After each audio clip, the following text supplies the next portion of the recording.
Good morning students. Quantum mechanics में हमारा आज का टॉपिक है संकारक या ऑपरेटर। आज हम ये जानेंगे कि संकारक या ऑपरेटर क्या होते हैं। तो देखिए, संकारक या ऑपरेटर ये एक गणितीय संकेतन है जो कि तरंग फलन पर लागू होने पर एक नया तरंग फलन उत्पन्न करता है। Means it is a mathematical function which, when operated to a wave function, produces a new wave function. तो देखिए, हम इसको कैसे समझ सकते हैं। A operator F X is equal to G X. तो यहाँ एक्स जो है वो एफ जो है वो एक्स का फलन है। इस पर जब हम ए ऑपरेटर या ए संकारक को ऑपरेट करते हैं तो हमें क्या मिलता है, G X, another function of X. तो इसको हम कहते हैं संकारक या गणितीय फलन। एक इसका मतलब यह है कि ए संकारक ने क्या किया, एफ एक्स को एक्स पर निर्भर होने वाले दूसरे फंक्शन ने जी एक्स में परिवर्तित कर दिया। तो हम क्या कह सकते हैं, ये एक गणितीय संकेतन है जो कि एक तरंग फलन एफ एक्स पर लागू होने पर नया तरंग फलन जी एक्स उत्पन्न करता है। इसे हम कहते हैं संकारक या ऑपरेटर। अब संकारकों का बीजगणित, अलजेब्रा ऑफ ऑपरेटर्स। ये जो ऑपरेटर्स हैं इनके कुछ प्रॉपर्टीज़ या गुण होते हैं। पहला है योगात्मक एवं ऋणात्मक गुण, एडिटिव एंड सब्सट्रैक्टिव प्रॉपर्टीज। बहुत सिंपल है ये। क्या है, ब्रैकेट में A operator plus B operator F X is equal to A operator F X plus B operator F x.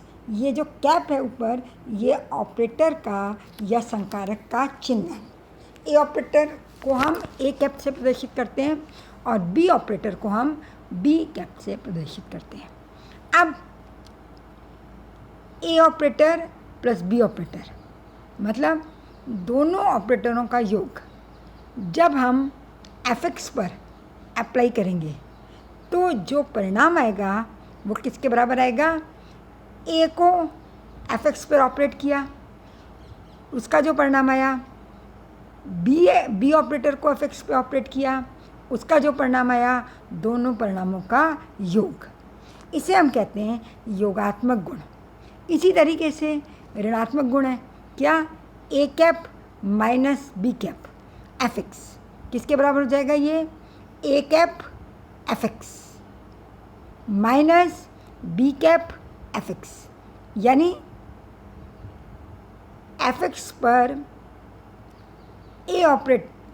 A संकारक operate करने पर जो परिणाम आएगा उसमें से यदि हम एफ एक्स पर बी संकारक ऑपरेट करने पर जो परिणाम आएगा उसको घटा दें तो ये किसके बराबर हो जाएगा, A operator minus B operator F X के। सेकेंड प्रॉपर्टी है, इम्पॉर्टेंट प्रॉपर्टी है संकारकों का गुणनफल, मल्टीप्लिकेशन। कैसे लिखेंगे हम इसको, A operator into B operator F X. इसका मतलब क्या हुआ, इसमें हम राइट टू लेफ्ट चलते हैं। इसका मतलब क्या है, पहले एफ एक्स के ऊपर बी ऑपरेटर को ऑपरेट करेंगे, फिर उसका जो रिजल्टेंट आएगा उसके ऊपर हम ए संकारक को ऑपरेट करेंगे। तो कैसे लिख सकते हैं हम, पहले एफ एक्स के ऊपर बी ऑपरेटर को और फिर ए ऑपरेटर को।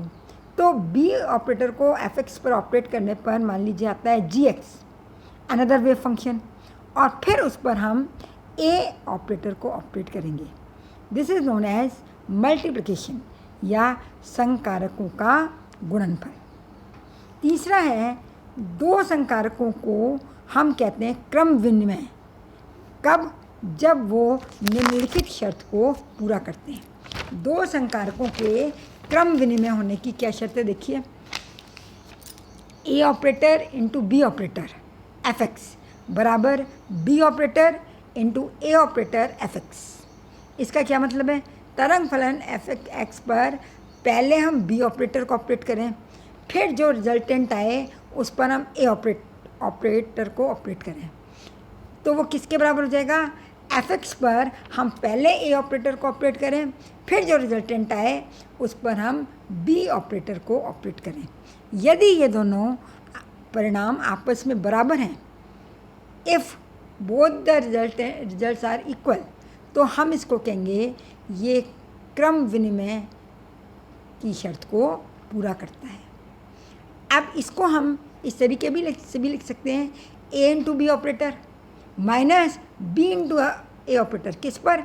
एफ एक्स पर, बराबर 0, क्योंकि ये दोनों वैल्यू बराबर हैं, तो अगर हम माइनस करेंगे तो क्या आएगा? 0। Next, fourth, an operator is said to be linear operator if it satisfy the following condition। Quantum mechanics में रेखीय संकारक बहुत काम आता है, लीनियर ऑपरेटर। तो कोई संकारक लीनियर संकारक कब होगा? जब वो निम्न शर्त को पूरा करे। क्या शर्त है? ए ऑपरेटर ब्रैकेट में F X plus G Y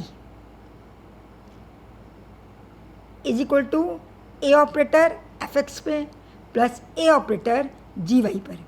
जी एक्स और जी वाई अलग अलग वेव फंक्शन है।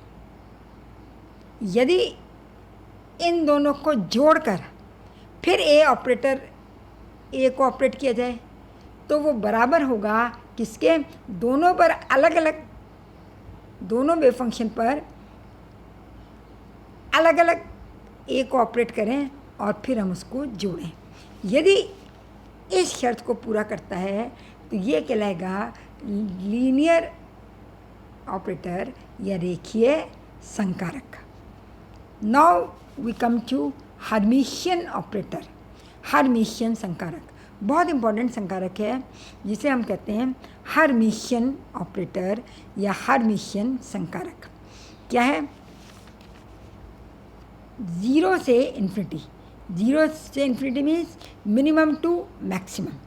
शाई आई स्टार ब्रैकेट में A operator psi J D tau is equal to 0 to infinity psi J A operator शाई आई स्टार डी टॉ। शाई आई और शाई जे क्या है? 2 डिफरेंट वेव फंक्शन हैं, 2 अलग अलग तरंग फलन हैं। यदि हम शाई जे पर पहले ए ऑपरेटर करते हैं, ए संकारक को ऑपरेट करते हैं और फिर रिजल्टेंट के पर शाई आई स्टार करते हैं, डी टॉ स्पेस में स्मॉल वॉल्यूम में इंटीग्रेशन करते हैं 0 से इन्फिनिटी तक, तो उसकी वैल्यू वही आनी चाहिए जो शाई आई को पर ए को ऑपरेट करके शाई जे के साथ शाई आई पर ए को ऑपरेट करके उसका कॉम्प्लेक्स कंजुगेट की शाई जे के साथ क्रिया कराने पर और फिर 0 से इन्फिनिटी तक डी टॉ के साथ इंटीग्रेट करने पर प्राप्त हो। यानी यहाँ आप सिंपल देख सकते हैं, कोई ज़्यादा दिक्कत नहीं है। आई की जगह जे लिया और जे की जगह आई लिया। शाई आई कॉम्प्लेक्स कंजुगेट है, इसलिए शाई आई के साथ complex conjugate.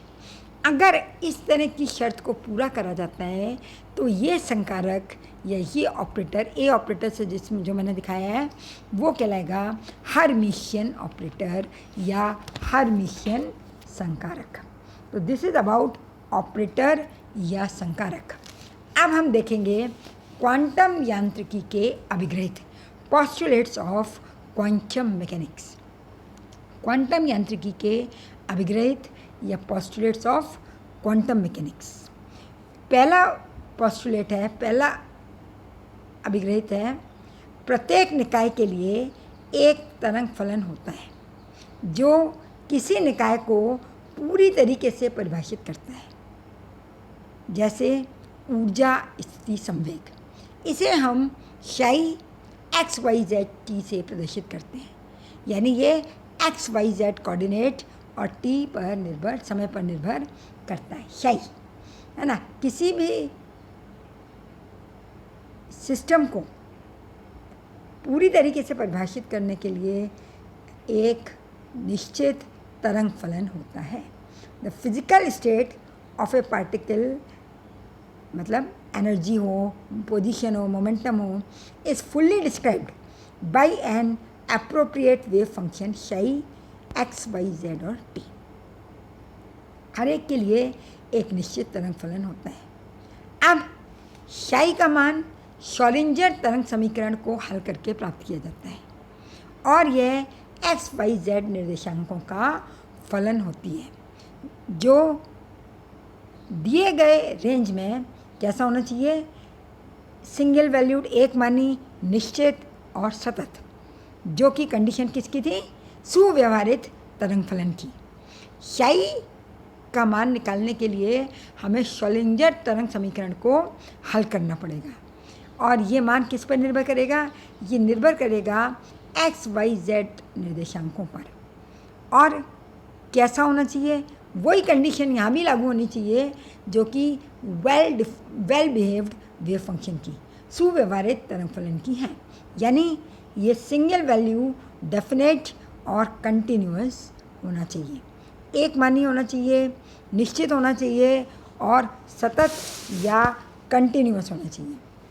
The value of शाई can be obtained by solving Schrodinger wave equation. For a given range, psi must be single valued, definite and continuous. Number 3, third postulate is very important postulate. किसी भी ज्ञात करने योग्य भौतिक राशि को व्यक्त करने के लिए क्वांटम यांत्रिकी में एक संकारक होता है। ज्ञात करने योग्य राशि जैसे ऊर्जा, संवेग, इन सब के लिए क्वांटम मैकेनिक्स में एक ऑपरेटर होता है। जैसे एनर्जी को रिप्रेजेंट करने के लिए हैमिल्टोनियन ऑपरेटर होता है, जिसको कि हम आगे डिटेल में पढ़ेंगे। इसी तरीके से मोमेंटम के लिए अलग क्वांटम मैकेनिक्स ऑपरेटर होता है, पीएक्स के लिए अलग, पीवाई के लिए अलग, पीजेड के लिए अलग। तो हम क्या कह सकते हैं, to represent any measurable quantity there must be an operator in quantum mechanics. अब the value of operator is corresponding to the product of position coordinate and that particular coordinate in any direction. Momentum and Q is differential operator can be represented as h/2πi। कैसे represent करेंगे हम इसको, h/2πi del upon del Q और IH/2π del upon del Q. यहाँ I की value होगी √-1, √-1। Next, यदि किसी तंत्र के लिए शाई एक सुव्यवहारित तरंग फलन है तथा ए ऑपरेटर किसी भौतिक राशि का संकारक है, तो हम क्या लिख सकते हैं, ए ऑपरेटर शाई इज इक्वल टू ए शाई। अब आप देखिए यहाँ कैपिटल ए और small A, capital A cap, ये किसी भी भौतिक राशि का, फिजिकल क्वांटिटी का संकारक ऑपरेटर है और स्मॉल ए एक कांस्टेंट है जिसकी वैल्यू आइगन फंक्शन के बराबर होती है। यानी स्मॉल ए जो है वो आइगन वैल्यू है, आइगन मान है।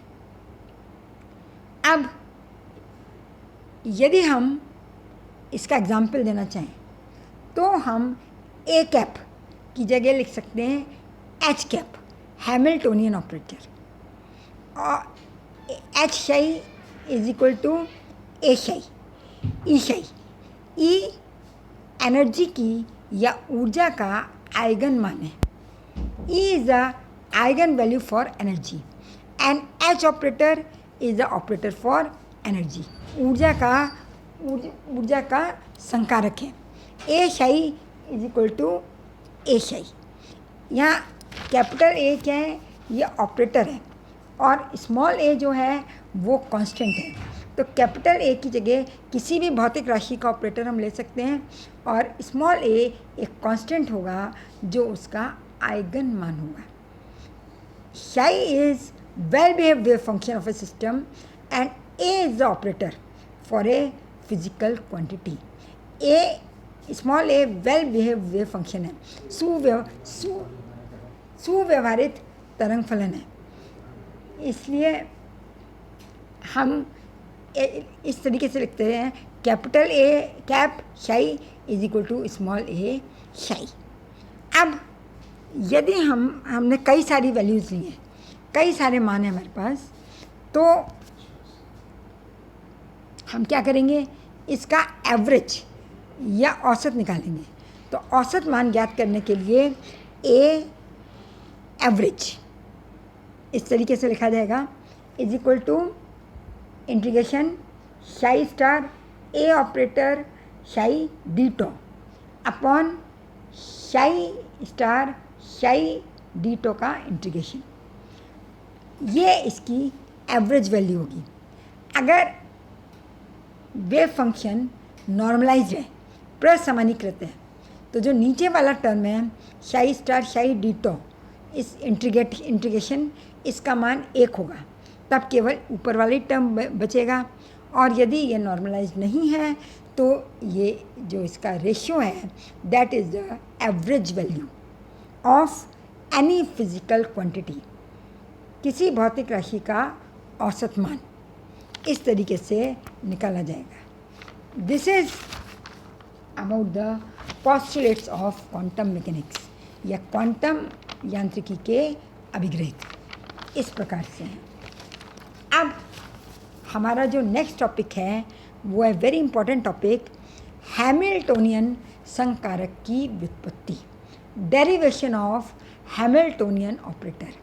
या इसी को हम ये भी कह सकते हैं कि क्वांटम यांत्रिकी के अभिग्रहितों की सहायता से श्रोडिंगर तरंग समीकरण की व्युत्पत्ति.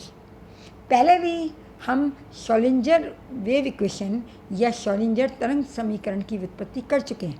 किसकी सहायता से? With the help of sinusoidal wave function, sinusoidal तरंग फलन की सहायता से हम श्रोडिंगर वेव इक्वेशन को पहले डिराइव कर चुके हैं, है ना. अब हम श्रोडिंगर वेव समीकरण को डिराइव करेंगे किसकी सहायता से? By the help of postulates of quantum mechanics, quantum यांत्रिकी के अभिग्रहितों की सहायता से. तो ये दोनों ही चीज़ें हमारे लिए एक ही बात है, आपको एक ही तरह से चलना है. अगर पूछा जाता है derivation of Hamiltonian operator, Hamiltonian संकारक की व्युत्पत्ति कीजिए, या फिर आपसे पूछा जा सकता है कि क्वांटम मैकेनिक्स के अभिग्रहितों की सहायता से, पोस्टुलेट्स की सहायता से श्रोडिंगर तरंग समीकरण की व्युत्पत्ति कीजिए. तो ये दोनों टॉपिक्स एक ही से हैं. तो सबसे पहले हम देखें हैमिल्टोनियन संकारक क्या है डिटेल में. आपको बताया जा चुका है कि हैमिल्टोनियन संकारक जो है वो ऊर्जा का संकारक है. It is an operator for energy, जिसको हम H से प्रदर्शित करते हैं. क्वांटम यांत्रिकी की अवधारणाओं के अनुसार हम श्रोडिंगर तरंग समीकरण को निम्न प्रकार से लिख सकते हैं. On the basis of postulates of quantum mechanics, the Schrodinger wave equation can be written as H cap psi is equal to E psi. Equation number 1. H cap क्या है? हैमिल्टोनियन ऑपरेटर है, और E ऊर्जा का eigen मान है, eigen value for energy.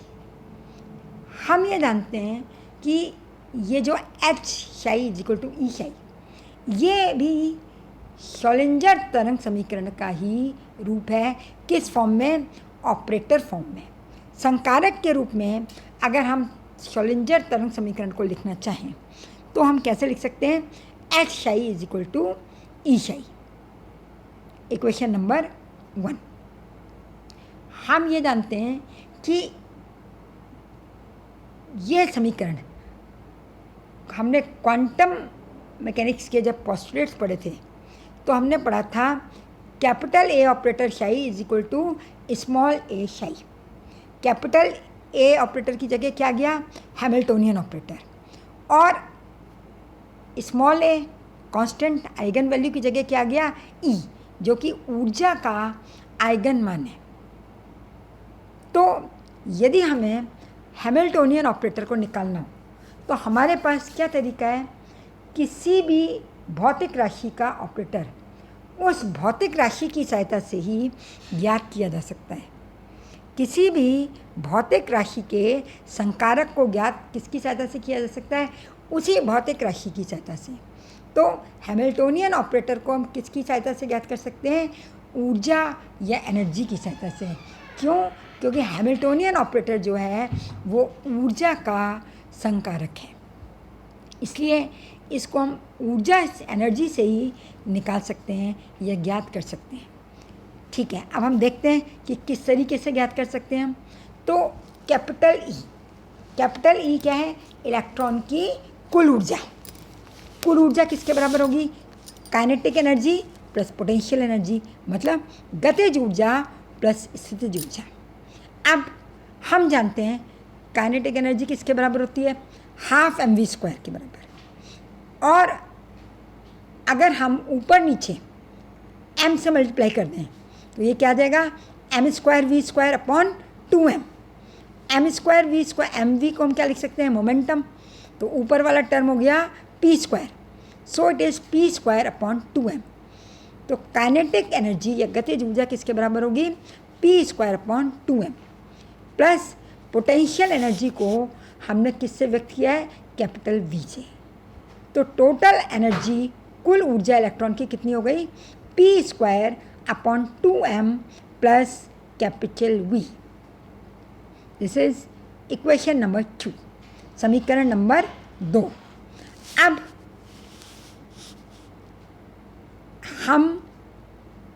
हमें करना क्या है, हमें p² की वैल्यू निकालनी है।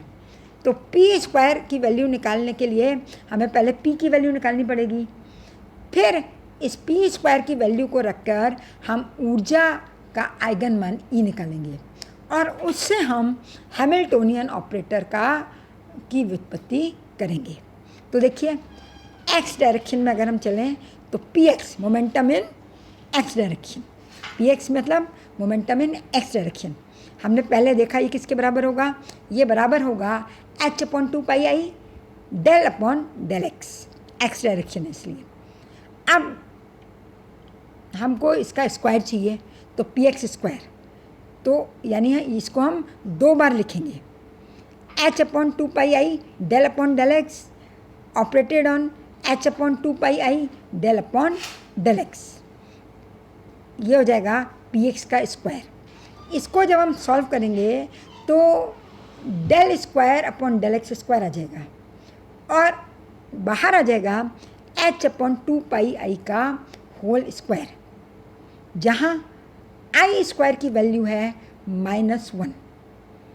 तो i² की वैल्यू रखने के लिए हम क्या करेंगे, माइनस बाहर आ गया, -h²/4π², del²/del(x²), ये वैल्यू हो गई px² की, इक्वेशन नंबर 3। इसी तरीके से py² निकालेंगे, बाकी सब वैसे ही है, -h²/4π²। अब यहाँ क्या हो जाएगा, del²/del(y²), समीकरण number 4। py² = -h²/4π² del²/del(y²), equation number 4। इसी तरीके से pz² निकाल लेंगे आप, -h²/4π² del²/del(z²), इक्वेशन नंबर 5।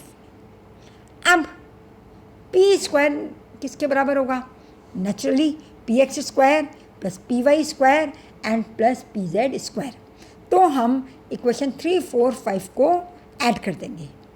इसमें -h²/4π² कॉमन है, बाहर आ जाएगा।